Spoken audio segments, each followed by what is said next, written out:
Thank you guys for joining us. Today, we are going to be talking about our young professional committees. And I'm sure that we have a mix of people here. I see some familiar faces. Thanks for joining us, guys. And so I'm hoping to have a mix of people who already have young professional committees who want to talk about that, and some people who are interested in forming their own young professional committee at their chapter and want to be able to ask questions and learn best tips and practices for how to get that off the ground here. So, how about we start here for, I know I've got some people on camera and some people off. If I could have a raise of hands, whether you do it with the hand icon or if you are on camera, who has or is working on a young professional committee right now?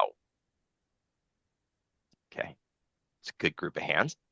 All right, how many people don't have one and are interested in learning more about it and how to potentially form one at your chapter? Okay, good. I got another couple of those. Excellent. All right. I'm hoping that everyone gets a chance to get something out of this today. Please keep in mind, I am going to help facilitate it. Scott, thank you for joining us. I know Scott, this is a big thing at his chapter down in West Florida, and I'm sure we have another couple people from West Florida on here, if I remember, like we had last time. And I want to say that this is your time. The collaboration between the chapters and the chapter leadership is one of the most important things that we can do with our time here. I've got questions to help us get through this conversation a little bit, but most of it I'm going to be relying on you guys to chime in and share with each other. This is your time, and I want you guys to feel like you got something out of it. Also, keep in mind for your chapter and for yourself, this will be recorded. So if you want to use this as a reference point when you come back in, or if you want to go ahead and share it with someone else on your committee or in your chapter, feel free to pass along that video to you.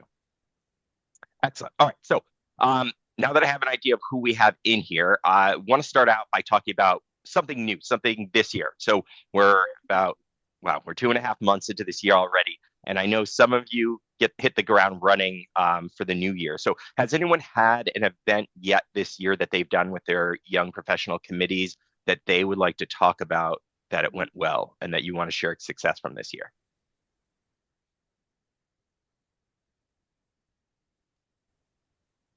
Okay. Does anyone have an upcoming event that they're excited about that they would like to share? The Georgia chapter just had we did a speed networking with our young professional in February. Sorry, I didn't come off of mute fast enough. That's okay. Thank you, Caitlin. And now you as a chapter have had a young professional committee for how many years now? We started it as a task force, and then we've officially been a committee for 3 years now. Okay. And how has your growth been with that committee over the time and getting people to come out to events and get joined up? We're averaging about 75 for our young professional events, and our events are only for 45 and younger. So we're a true young professional Got it. in that way. But Yes. we had no idea kind of what to expect or how many people technically fell under that category. And we didn't know if we'd get pushback too from our members who are 45 plus. So we Yes. kind of were able to work through all of that, but kind of went in again as a task force, not really sure what to expect.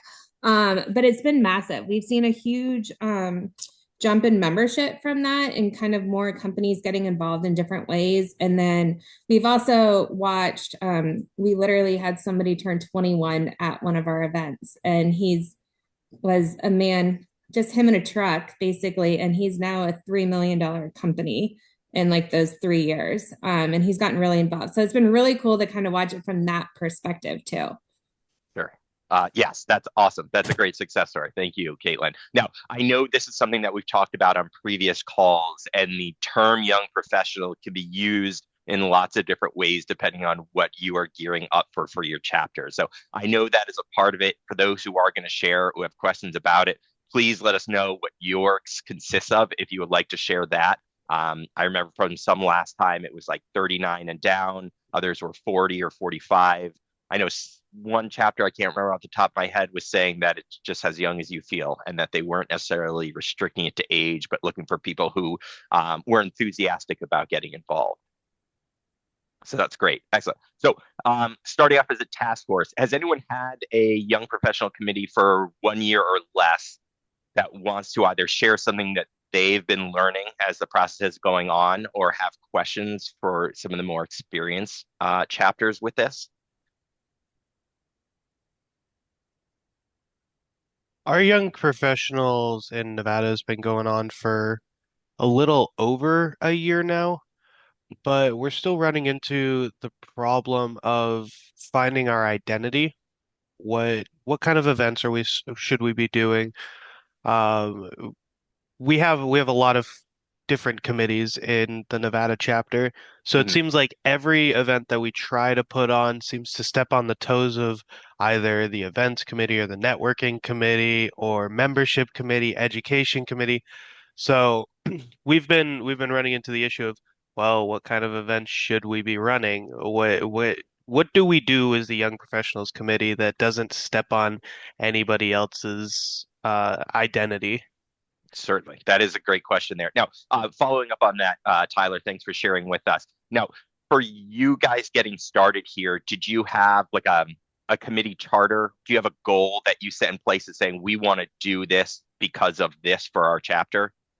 Yeah, our charter seems to be written in a way where it's like you guys do whatever the board and the executive director tell you to do, and you are responsible for recruiting new membership to CAI, which seems a little counterintuitive. Sure. Okay. Yes. So I know that is a big part of it. We will share some resources that we have in the leadership toolkit that we have here at CAIHQ about some committee charters and some ideas for her using as you're starting to think about that charter. So, Tyler, I know that may be a little bit vague for you to work on, and I can understand not stepping on other committees' toes. So I can appreciate that. Does anyone have anything to add to Tyler or provide him any thoughts on what he was sharing? Yeah, I did, sure. So, our young professionals group has been assembled for about 8 or 9 years now. One thing that to Tyler's point about, understanding and realizing your identity and place in the chapter was they knew the importance of defining a signature event for their committee. So we do an annual cornhole tournament that supports a local animal shelter. So they bring dogs out. We have this amazing streak of we're about to host our eighth annual cornhole tournament where a dog has been adopted from this event, at least one dog every year. So that sort of helped them build their identity from day one. And that's the event that we have coming up as well, Lawrence, to answer a question you asked previously. But what was something that would take months and months and months to put together, now that this committee is so very well polished and seasoned, we put time into it. If we want to add things, we've done chili cook-offs and dunk tanks and other things like that to sort of add a little more entertainment for the day. But our primary focus is we rolled out sponsorships yesterday morning for this, and we already sold out. We already have 10 of the 32 teams signed up, and it's an April 16th event. So it's now something that people anticipate in the chapter in the community. They look for, they ask questions of when the sponsorships are going to be released, but that takes time. So I would say for your committee, develop something you think your group, your tribe within the Nevada chapter would enjoy and get something out of, and then that way you can develop, and then you can start planning some other things. So Caitlin has a wonderful abundance of young professionals in her community that she can collect at her events, and that works for the Georgia chapter. For us, because I'm Sarasota and the average age here is like 75 years old, we have not quite as many. So we focus on the young professional committee members fitting the age demographic of what we consider young professionals.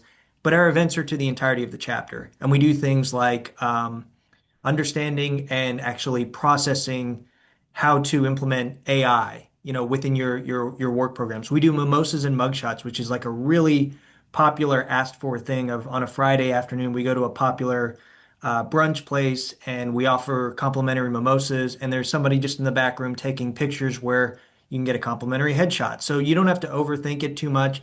It's just kind of what the younger demographic is looking to do. And I will say for our committee itself, we had a lot of momentum and then COVID hit and we had to resort to Zoom like this. That committee more than any, just because of their age, really hurt due to the lack of face-to-face time. So it's actually our only committee at the moment that does require in-person meetings. And once we switch that after seeing the impact of just being on Zoom and people checking their phones and being on the other screen doing emails and not being engaged, they kind of crawled back into their hole, and only the committee chair, the board liaison, maybe one or two people would speak, and everybody else was along for the ride. So you hold them accountable by being in the room together, and they bounce back really as like our most, I would say our most popular committee for sure. Awesome. Thank you so much, Scott. Yeah. Scott is the powerhouse, his chapter with the Young Professional Committee, and working in an environment that is trickier to find them. Caitlin, I know you and Scott have been doing probably the Young Professional longer than I think the other chapters have, and are great sources of knowledge for that. So, talking from that perspective of having like a signature event to be able to then build off of, and actually planning events for the young professionals. Has anyone else had experience with this where either they were doing a good job with setting this up, or also having similar problems with this in terms of finding events to be able to plan to target that? I would say in Georgia, while everyone's thinking, not that you guys want to hear from me, but we sort of we that was one of the concerns that our board had, is like we didn't want to compete with other events, and as all of us who work, we didn't want to add any other events to the calendar too. So for us, we threw around the signature idea because we did mimic a lot of stuff off of Scott. And it didn't really work with our calendar because it was falling right around our golf tournament, and that was kind of chaotic for us. But so our young professional event with their charter is actually, we have only 3 events that are specific to young professionals. And then at our other events, what we've done is we've like reserved a young professionals table for them to sit at. So all of a sudden, a 350 person event, they had like familiar faces and they would want to sit together, and then they started coming together, and then it's since grown. So we actually don't do reserve tables anymore, but that was sort of how we helped kick it off. So it was just kind of a little bit more of a familiar feeling with them. And then we also do, so we do our speed networking, which is exactly what you think, kind of like the speed dating. And we do that in February. And then we do a professional development type of event where that kind of switches every year, and we let the committee kind of figure it out. This year, we're going to do how to market yourself through social media and separate yourself from people who have been in the industry forever and kind of make your own brand identity, and then also headshots.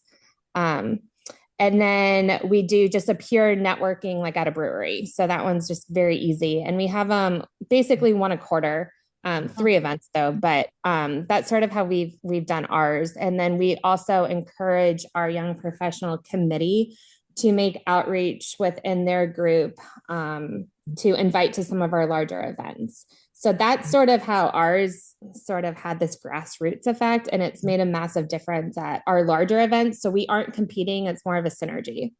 Got it. Yeah, and I think that that's important for everyone to consider is taking the ideas that you may hear here or elsewhere and making them work for your chapter. Knowing the demographic of who you are working with and the type of people that you attract to events, and making sure that you're finding the people and setting up in a way that'll be successful for you. So, talking about attracting young professionals, I know we've got some people who aren't on the boards or are not a CED. Do we have anyone that is operating on a chapter committee right now for young professionals that can come off and talk about like what have you found successful in recruiting people as you're getting onto the committee here?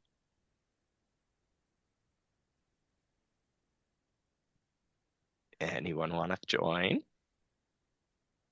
And while they're thinking on that, just to jump on to Caitlin's, I was looking at who was here and I didn't see someone from a chapter. One of the chapters that I've worked closely with, and they're young professionals, their goal is how to incorporate it in their events, in with the membership committees, and really connecting with the other committees, not just running on themselves. And using that golf tournament as an example, theirs sells out every year and it's hard to kind of get in that space. And so the young professionals did just a couple hours of a cornhole or bags tournament that was geared towards that. You didn't have to come all day. You're not asking, your boss to be gone all day, but it was a couple of hours. It gave them that space to be a part of the event, and that just section of it was managed by that committee versus doing a completely separate event. It could be included in the sponsorship and all of that. And so finding ways to kind of link to other things so that, like Caitlin said, it's not adding another event to the calendar or another piece to try to get business partners to sponsor. So how to work that synergy along with the other committees, and even to the fact of membership of, hey, here's some people, let's get you engaged. Let's get you out in front of the membership and networking with them as well. And so they started utilizing the young professionals so that they could build their skills as well, and partner with the membership committee to help do some phone calls and welcome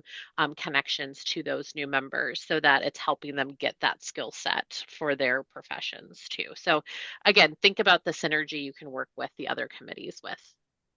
Thank you, Kelly. Also, looking at the chat here, thank you. Alicia is also on the call with us. She dropped that task force charter that I was talking about earlier as one of the resources into the chat here if you want to take a look at that.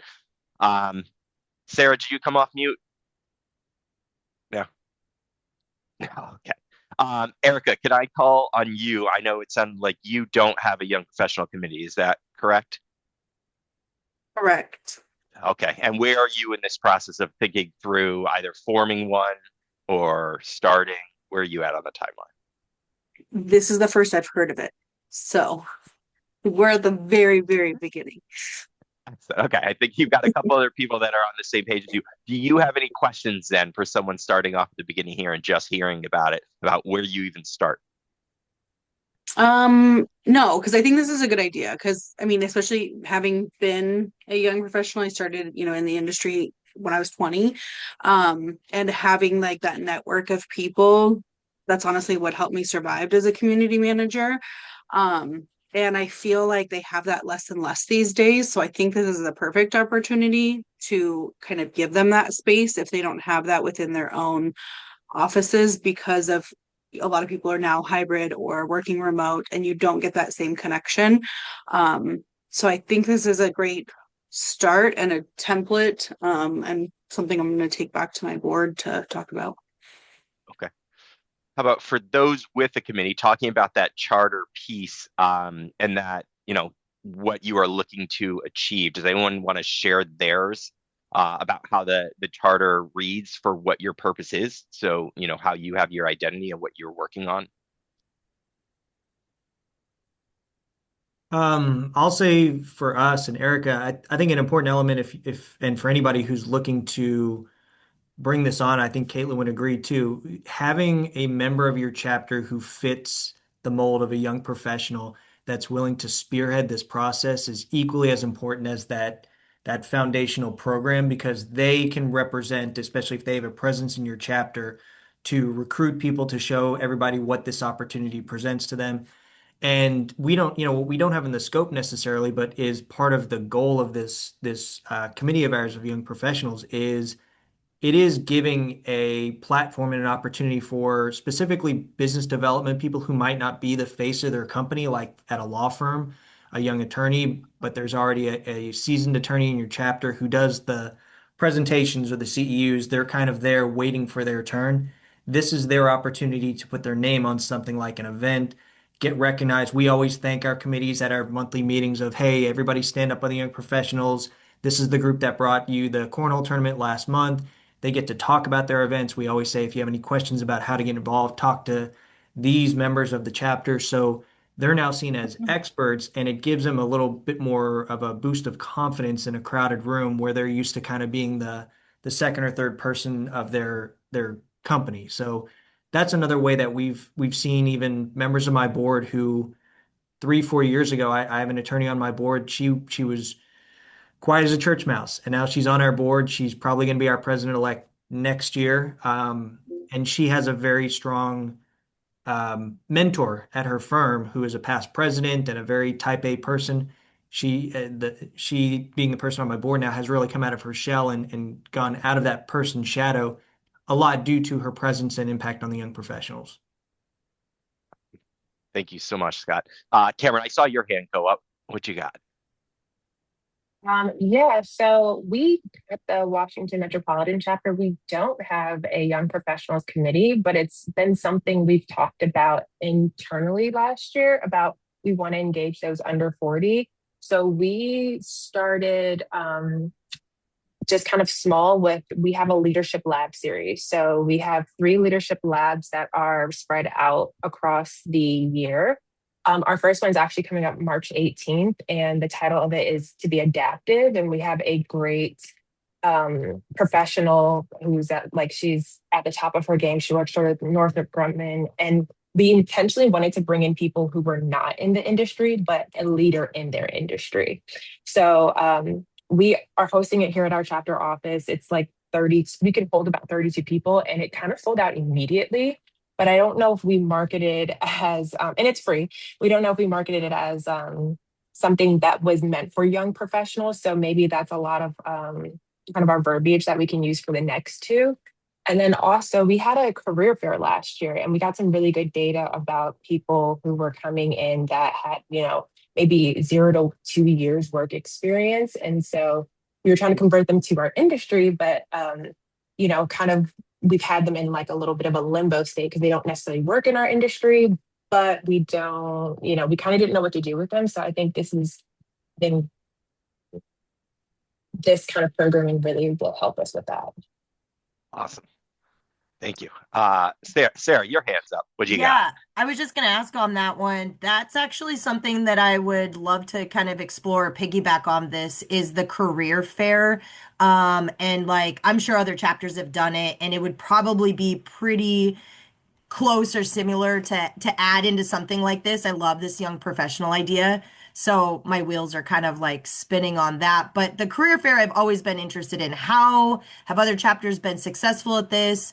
I think it's how we're gonna have to feed our industry. I think that our industry is just becoming, it's very problematic with how much owners and just the bruntness that managers get, and I feel for them. And so if that's not changing, or we're not changing that message, it's hard. We've got to figure out how to get more managers in place and the training. And so I love the idea. That would be my question and thought to the rest of the committees or chapters there. Sure, I'm happy to share kind of our website that talked about how we did it. But on the high level for ours, it was we had just different business partners who were hiring at the moment or had open positions. They set up a table. We met at our a civic building that is open for that kind of stuff in kind of a central area for the Northern Virginia, DC, and metropolitan area of Maryland. And we had a good turnout. We had it also available for people to walk in. So I'm happy to, share some of that too. Thank you so much, guys. Yeah. I was at that career fair. There was a lot of people there. It was a fun time. And it's definitely, I know not a lot of chapters have necessarily tried that. I think someone out in California has as well. But yeah, if you want to talk more about that, please reach out to the Washington Metro chapter staff there. Keystone, Joyce, thank you for chiming in on the chat here, and Alicia for uploading that. So Keystone Pulse has been around for a little while now, and they've had some good success. I know Mike talked a little bit on our last call. Joyce, do you want to talk anything about yours?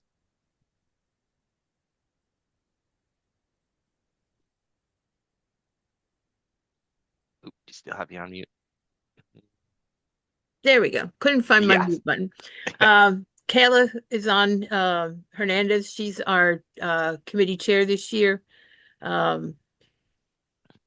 I think pretty much what I said in the chat, we've been around for, as Mike put it, between 5 and 7 years. So I put in there 6. The biggest thing is, to get the younger professionals engaged. Kayla, do you want to add a couple of things you've been involved in? Yeah, sure.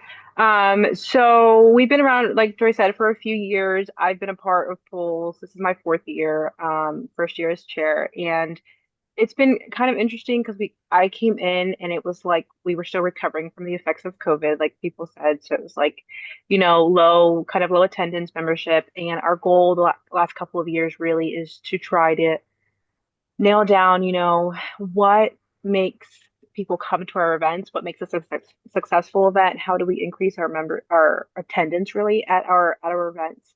And this year the committee has really been focused on like, okay, so if we are a polls committee, as our identity and what is our goal and how can we be a little more true to our goal as a polls committee in assisting our young professionals in their growth. And I think that we maybe, because of the mix up, because of COVID, because of all of that, we maybe like kind of deviated from that. And I'm trying this year to get us back on track. And I've noticed with our committee members that there's been an interest really in professional development. And that's what I've been hearing you guys say here today, which is really cool that other committees are kind of doing that.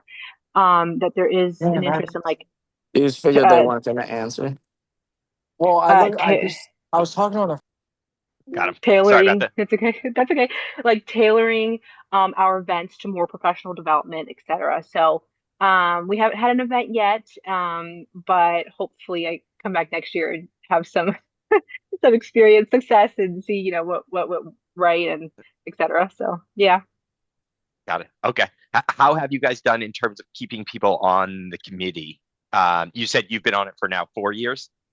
Yep. Mm-hmm. Okay, and you're the chair this year. Have you Yes. found consistent people to come on and sit on the committee and help out? Yes, actually, our committee has stayed pretty much just the core the same. Actually, now that I'm like really thinking about it, this year probably has been the biggest change. We've had maybe like 3 or 4 new people. The first like 2, 3 years, it was about the same group. Yeah. And then within the last year, we've gotten several new people on our team. So I think that might be a reason why we're seeing kind of a difference here, but it's exciting. That's nice. One Oh, thing you've done, Kayla, and we have the Emerging Leaders Under 40 event for the last few years, and so that's kind of helped the growth of the Pulse Committee because they've kind of coordinated that. That's probably one of your bigger committees events that'll come up this year. And of course we reach out and we encourage the ones that have been on to stay on. So and we do a lot of follow up at the end of the year if they haven't signed up, find out why, and try and encourage them to come back. It's a lot of work to some degree, but we also have. Well, yeah, it's finding the younger people. You don't want to go up to everybody and Right. say, okay, so how old are you? Yeah, ours is 40, Okay. Yeah, but I'd say, yeah. yeah, that's a good age for ours. Yeah. Yes. Yeah. Okay. I understand. How do you think you got those extra or those new faces to come to the committee this past year? I think that they were relatively new in their positions. They were encouraged to come to a CAI event, and there were 1 or 2 other CAI or Pulse members that were there and connected with them, Got it. and were able to get them on the committee. Yeah. Okay. That's awesome. That's a great success story about bringing some new faces in. And of course, when you bring the new faces in, you get some more energy potentially added into the team, some new perspective to bring onto it, and potentially being able to push you in a direction that you really want to go into for your chapter and for your committee. Awesome. Thank you so much, Keystone. I appreciate your two team in that. All right. What else do we have? Does anyone else have questions that have come up? Claudette? Yeah, I just wanted to say here in New England, our committee is very similar to Keystone's. We call ours the Emerging Leaders Network, and we, try to engage newer members to the industry, young professionals, and it's worked really well for us for the last, several years. And we're starting to rebound, post-pandemic, we're seeing our numbers go up at our events.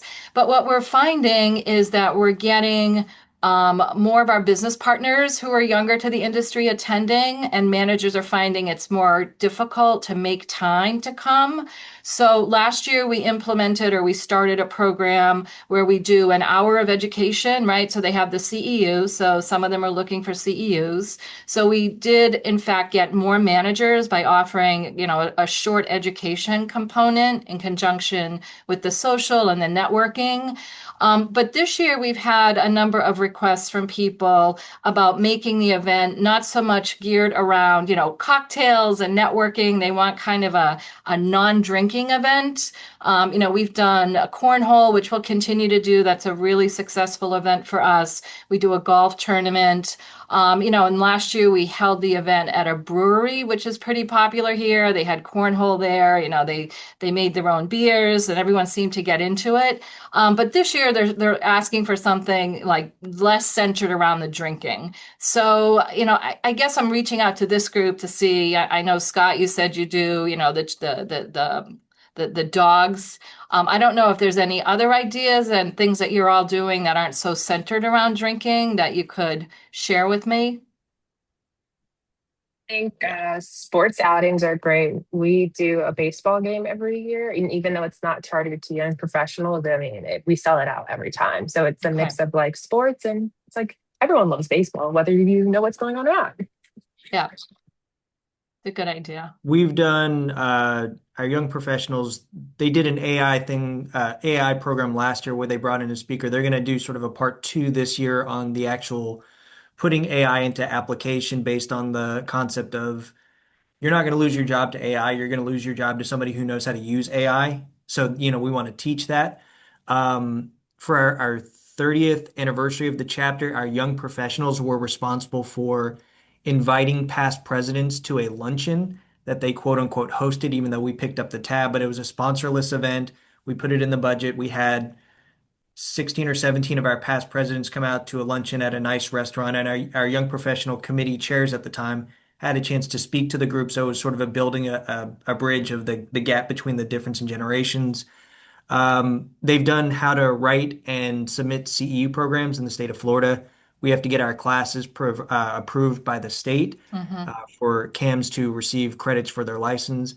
And they've done a designations panel. We've put a lot of effort into recognizing your CMCA, your AMS, your PCAM. If you're a new person at a restoration company and you're 22 years old and you're shoved into this business and you see somebody who has PCAM after their name and you have no idea what it is, that was an opportunity to learn about what CAMs go through for that process. And aside from a couple of people ordering cocktails at lunch, really none of those involve drinking. So yeah, to your point, we look for different ways of not just relying on getting people loose with some liquid courage. Yeah. Okay. Thank you. That's a great question. Thank you, Claudette, for sharing and asking. Yes, Sarah. Really quick, Scott, can you clarify on your comment about the managers? You said that managers and past presidents, the past president of like an association, so they would invite them to come, or can you explain what you meant by that? Sure. Sorry, I should have clarified. Our chapter's past presidents. So anybody who served on the board as a president, we thought being an anniversary year and a milestone year for the chapter, let's celebrate by getting all these great leaders out to a luncheon. We did sort of a game during the program too of like historical, name the president, or name the year. The president of the chapter was this person. The Berlin Wall came down. Just kind of stuff like that. And if you could name the president, you won like a bottle of Siesta Key rum or something like that.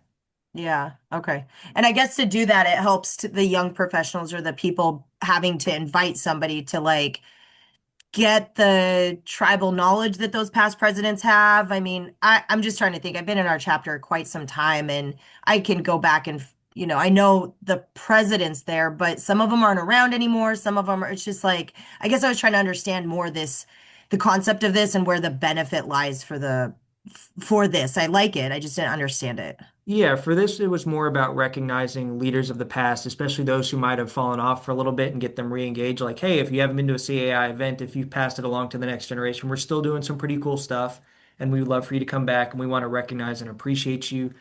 But also the concept of a young professionals committee member being put in a position of, hey, you need to contact this person. I'm sure you know who they are. They're well established. and invite them to a lunch, and you've now built them an opportunity to connect with somebody and enhance their network. I love that. Thank you. So we do something with our past presidents too, Sarah, kind of along the lines of what you were asking. So this year we started an emerging leaders mentorship program that young professionals were the only ones in the chapter who could apply. So it was an actual application that they had to fill out. And our past presidents are serving as mentors. So this past year, and our current president is on this call right now, Eric. So he's been a major part of this too, and he actually is also a young professional. But so we started this past year a past president's advisory council because we have a ton of people on our who are active, but then once they fall out of their president, there wasn't like they've already done everything. They've already chaired a committee, but they still want to be involved, but didn't really have a way to be involved besides attending events. So our board is really, they have quarterly calls, and Eric jump in too, but they basically are kind of a counsel to our board. So if we're having anything going on like at the board level and kind of wanted to run it by people, that's what this past president advisory council is for. And then kind of in talks of that, and kind of raising the next generation, if you will, is how we got the young professionals involved. So they're meeting on a quarterly basis, and then they are mentees, which are young professionals, have a quarterly assignment that they have to turn in with their mentor. So some of it could be like their mentor has to invite or introduce them to 3 different people at a chapter event, and then they have to kind of talk about that. They talk about leadership, diversity, how to run meetings, there's all these things, and we kind of put a curriculum together for our past presidents. So they really don't have to do anything except meet with the person, but it's the same across the board. And then that's how we're going to kind of use it to measure the success of it. So Eric, do you have anything else to add to that? Because you've been really involved with that too. No, you covered it all so well. But it's definitely a work in progress for the creation of the mentoring side of it all. But I mean, the 12 mentees are all actively participating in the CAI group already. So it's kind of awesome to see them want to get even more in tune with it all. So just taking it up a notch. Yeah, that's another great way. I know we are doing, the mentor match at a national level, but these chapter level mentors, is anyone else doing a type of mentor program where they're trying to match people up with potentially younger ones in the chapter? We're not doing one, but we discuss it often. Okay. It's like we always bring it up, and I don't think we've actually figured out how to do it. But I know that it's like constantly something that we discuss. And I think for the it's board, on the president's radar. Yeah, it's on my radar to get something going this year. Yeah, for our board, like that was why we liked using the president's council, the past president's council concept as who the mentors are. So it eliminates a lot of what we thought could be conflicts of interest or people getting, you don't want management company A mentoring manager in company B. Like you want to make sure it's like a lawyer or a, landscaper and vice versa. Lawyers not getting with another firm's lead counsel. So that's why we went with past presidents, and then the board assigned it out. That's excellent. Thank you. So Keystone, don't forget, if you need to reach out to Georgia, they may sound like a good resource for you. I made a note of that. Yeah, because Mike and I were traveled on Monday together, and we were talking about how we can use our past presidents and their knowledge and all that history and not lose all of that. And This sounds a really great way to put that together with the Pulse Committee or our young professionals. Yeah, I like Excellent. it. Thank you, guys. Excellent. All right. Well, so we're 2:40, so we got about 20 minutes left. So I want to make sure we give the opportunity for those who have questions that they want to present to the group or to a certain person, following up on anything that they have said. Do we have anyone that wants to chime in or ask anything?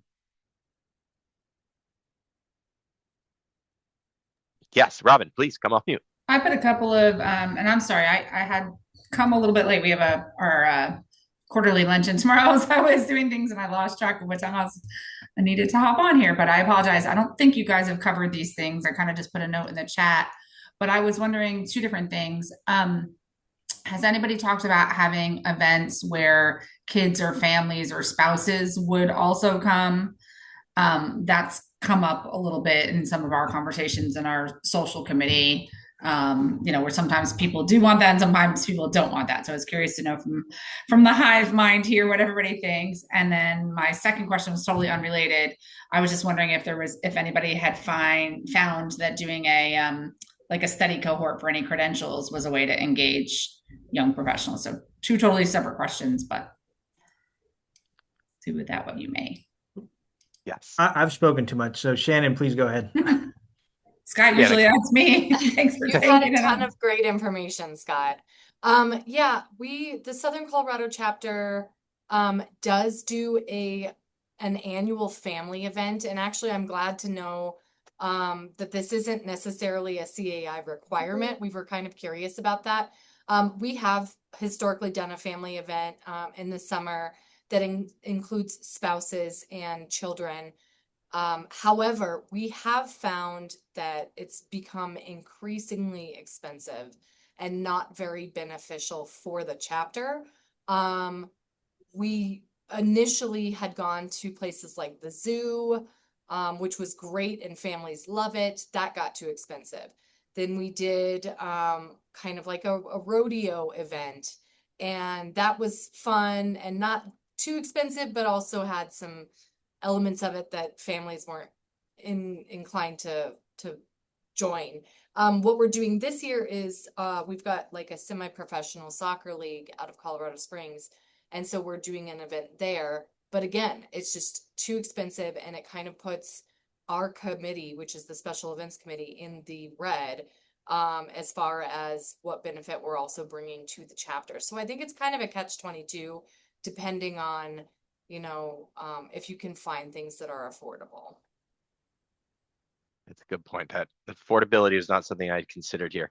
And just keeping an eye on the chat, some other folks have chimed in on that too.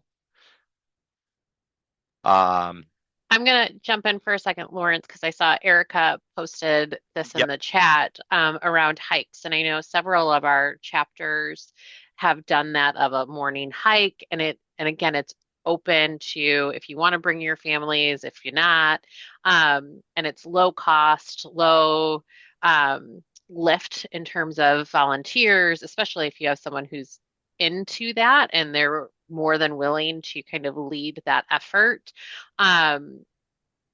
Again, without that super heavy lift of things and still being able to stay on mission, bring health into it. So I just wanted to call out that specifically, that if you've got something within your area or someone who's passionate around something that could be something simple, like and it could be around a park. I live in the Midwest and right now it's snowing outside, hence my internet's not great. We just had a storm come through while I'm off camera today.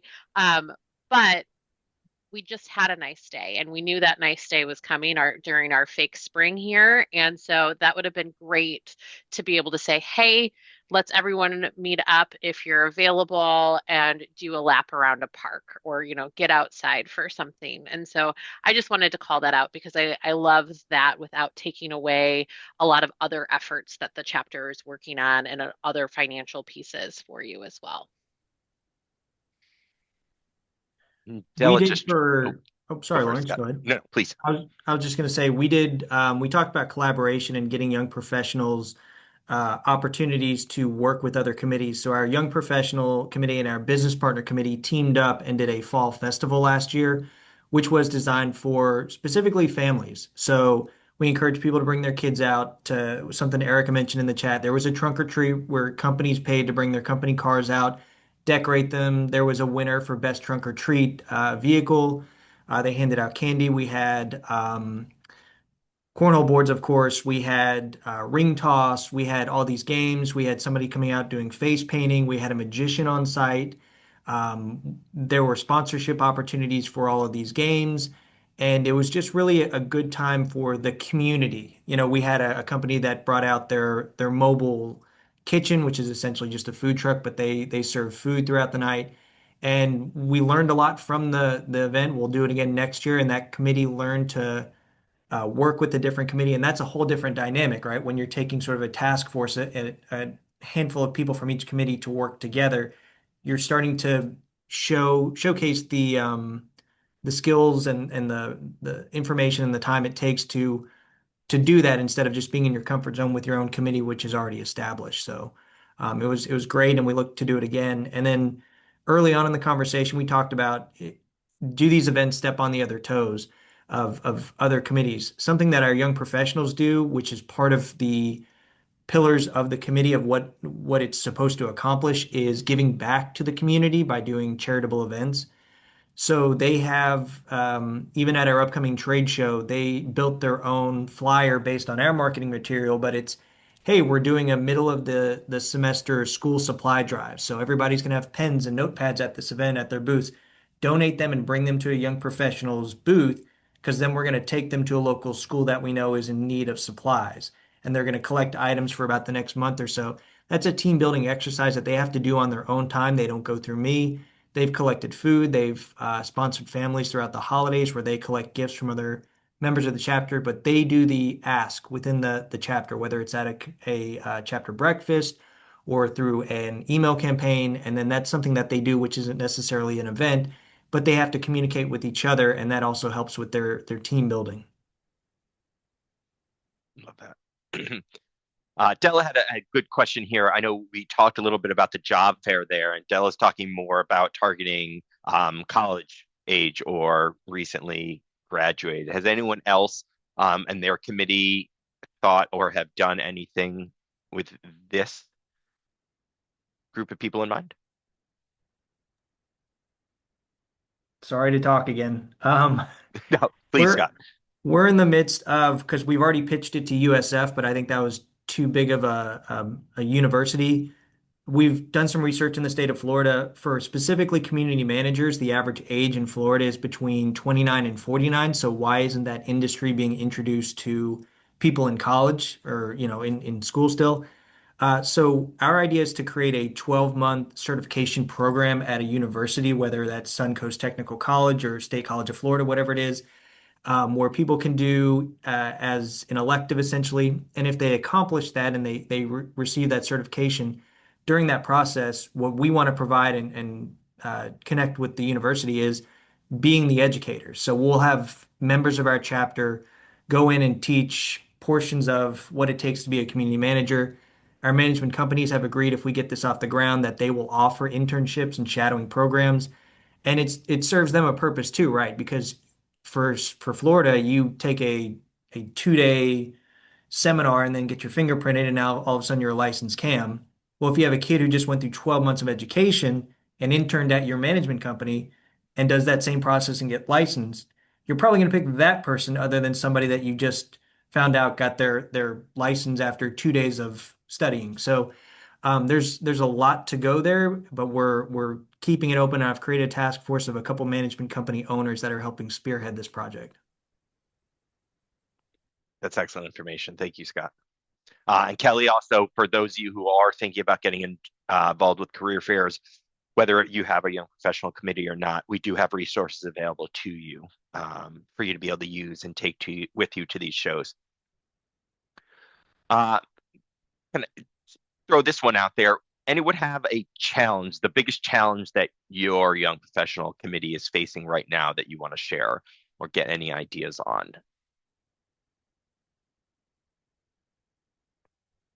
Whether it be recruiting people, keeping them on the committee, or just getting involved. We have had a pretty big issue in Nevada with keeping members on the committee. Yep.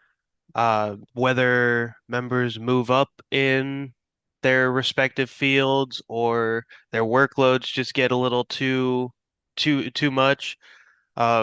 We have the issue of, we're all the young people. We're at the bottom end of the totem pole. The admin assistants, they get all of the work. So it's kind of hard to find that balance and stay on a committee when your workload just keeps getting more and more. Sure. That is tricky. Does anyone have any thoughts on that they've seen on their own, either the Young Professional Committee or other, about how you're keeping people on your committees and keeping those staff? What is the benefit, Tyler, for your committee members? Like, are they getting properly recognized? You know, that's something that we look is we understand that they're volunteering their time, and to your point, they've got 1,000 other things to do. So, what is the reward for them at the end of the day for being on the committee and contributing their time? Yeah, that's a really good question. And I'm sure as once we really get some momentum going with our programs and figuring out what our place is in the chapter, uh, we'll we'll solve that problem. But for now, it's just, I mean, we started our committee with about 15 members, and now we're down to 4 showing up to our meetings. And we just need to we just need to find something to do to keep people involved. And just recently, we did a Mimosas for Members event before one of our luncheons. And that was pretty successful, but it was a lot of our executive staff in our chapter doesn't really seem to think that we can run our programs and takes things away, starts shanghaiing some of the planning from it, and then it turns into, well, because you guys didn't think about this, we're no longer going to continue with these types of events because it's too expensive. I'm like, well, then let us get some sponsorships. Right. Yeah, and as Scott was saying, having sponsorship for those events, yeah, having sold them out so Definitely. quickly, it definitely brings some interest to it.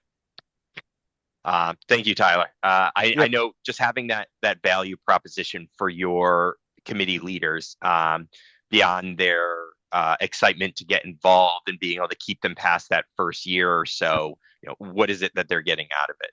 I know that's a big part of it, and maybe something that the team can look at. Alonda, do you want to chime in? Yes, to piggyback on the events and when they're saying it's too expensive, we have sponsorships for all of our events.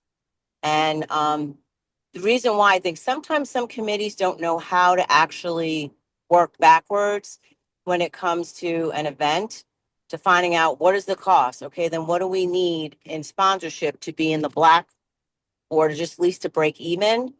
Obviously, a lot more of the business partners are going to be the ones that like to sponsor, but there's some management companies that actually come to us and ask, hey, when's the next time you guys are going to have a sponsorship? We want to sponsor the bar. Or, hey, we want to be a food sponsor. When are you guys going to start accepting sponsorships? So if you do work backwards, and I think it really is a teaching moment for people that may be new to a committee or not used to that. And if you ask them, then that way you can train them. This is the way we do that. So then this way it's not expensive and everyone has a good time. People get to market themselves and really be able to brand their companies. And it's a great networking experience. So that's one of the things that we do. And no one balks at it because especially the business partners, they want to have brand recognition. And they also want to make sure that their people are at the events. So that's one of the things that we do. And it helps us to be successful when it comes to the budgeting and for us to stay in the black. Awesome. Thank you so much, Alonda. You're welcome. All right. So we just have a few more minutes here. So I'll open it up to everyone. Does anyone have any parting words of wisdom or last second pleas of advice that you want to give out, to share? Okay. How about my team? Kelly, Alicia, do you have anything that you want to share, chime in, add to it before we let everyone go? I think the last thing is we have spaces with your chapter executive directors, with your chapter presidents and president-elects that they are communicating on a regular basis. I know we've got a couple of those people online today, but for those of you who aren't a part of those groups, please communicate with them. You know, you don't have to recreate the wheel. If you're doing something within your chapter and you are really successful, please share that, you know, with them to share to the group, because we love to hear that. I'm sure others would love to know what you've been successful with, or maybe what wasn't successful, so that if they're thinking of doing something similar, maybe they can pivot a little bit. Our favorite word, right, since COVID is that pivoting. But again, so I think just the more we can share with each other, the better and the stronger everyone can be and participate. We do plan to have another one of these in the fall. So again, we hope that all of you can join us again, or, you know, send someone else to represent your chapter, or bring forward anyone who's still looking to start these committees, what next steps to take.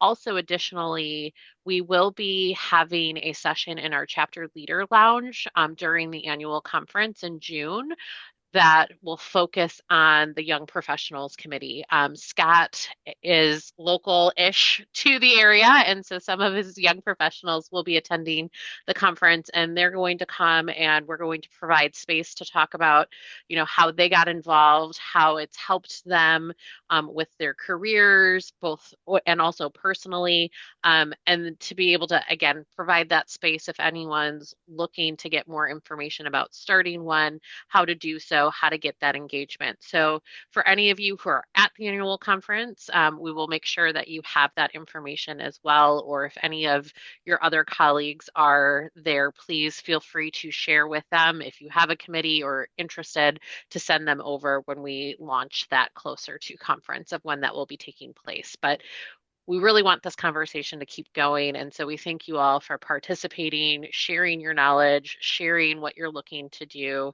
And we really appreciate you taking the time today to do that.